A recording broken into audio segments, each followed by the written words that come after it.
परिवार जरूरी है। एक पार्क में दो बुजुर्ग बैठे बातें कर रहे थे।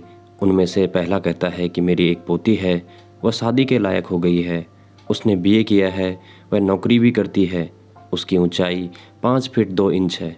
अगर आपकी नज़र में कोई लायक लड़का हो तो मुझे बताना, उन्होंने दूसरे बुजुर्ग से कहा। दूसरे बुजुर्ग ने पहले से पूछा कि आपकी पोती को कैसा परिवार चाहिए, पहले उसके बारे में बताइए। पहले बुजुर्ग ने कहा, कुछ खास नहीं, लड़का एमए एमटेक होना चाहिए, खुद का घर, कार, घर में एसी, खुद का गार्डन, अच्छी नौकरी करे और कम से कम 1 लाख रुपए तक सैलरी हो। अब जो दूसरे बुजुर्ग थे वो बोले, और आपको इन सब के अलावा भी कुछ चाहिए? पहला बुजुर्ग बोला, हाँ भाई, सबसे महत्वपूर्ण बात यह होनी चाहिए कि उस लड़के को माता पिता और भाई बहन ना हो। अब जो दूसरा बुजुर्ग था उनकी आंखों में आंसू भर आए और फिर आंसू पोंछते हुए बोले, मेरे एक दोस्त का पोता है, उसे भाई बहन नहीं है, माँ बाप का एक्सीडेंट हो गया, अच्छी नौकरी है, 1.5 लाख के करीब तनख्वाह है, कार है, बंगला है, लेकिन इतना बोलकर वो बुजुर्ग एकदम से चुप हो गया। पहला बुजुर्ग बोला, लेकिन क्या? मुझे पूरी बात बताओ, क्योंकि ये लड़का वैसा ही है जैसा मेरी पोती चाहती है।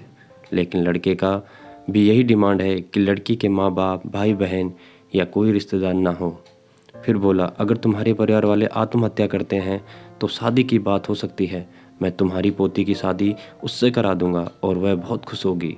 अब पहले वाला जो बुजुर्ग था वह नाराज़ हो गया कि यह क्या बकवास है, हमारे परिवार को क्यों करना चाहिए सुसाइड? भविष्य में उसके सुख में, उसके दुख में कौन साथ देगा? कौन उसको सही गलत का रास्ता दिखाएगा? अब दूसरा बुजुर्ग बोला, वाह मेरे दोस्त, अपने परिवार की बात आई तो सब कुछ साथ चाहिए, और लड़का आपको अनाथ सा चाहिए। सिर्फ बड़ा घर जरूरी नहीं है, बड़े घर में बड़ा परिवार भी चाहिए, नहीं तो इंसान सुख दुख की अहमियत भूल जाएगा, जिंदगी नीरस हो जाएगी। बुजुर्ग की बातें सुनकर पहले वाला बुजुर्ग बड़ा शर्मिंदा होता है। उसे अपनी और अपनी पोती की गलती का पछतावा होता है और वो अब अपनी पोती को भी ये बातें समझाने का फैसला करता है और साथ ही अपने दोस्त को उसकी आंखें खोलने के लिए धन्यवाद देता है। दोस्तों, एक बात का हमेशा ध्यान रखिए, परिवार है तो जीवन में हर सुख कहीं गुना लगने लगता है और दुख ना के बराबर। परिवार नहीं है तो किसी से अपना सुख दुख बांटोगे, इसलिए जीवन में सबसे पहले और सबसे ज़्यादा अपने परिवार को अहमियत दें। दोस्तों, उम्मीद करता हूँ कि आपको ये कहानी पसंद आई होगी।